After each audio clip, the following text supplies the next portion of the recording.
আমার একেশ পাকিবে, দন্ত নড়িবে, সম্বল হবে মোর লাঠি।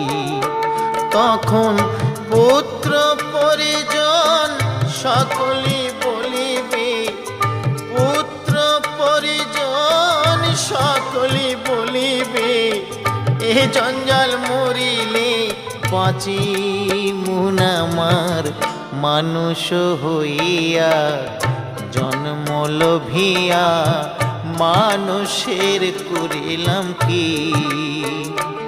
আমি মানুষ হইয়া জন্ম লোভিয়া মানুষের করিলাম কি। আমি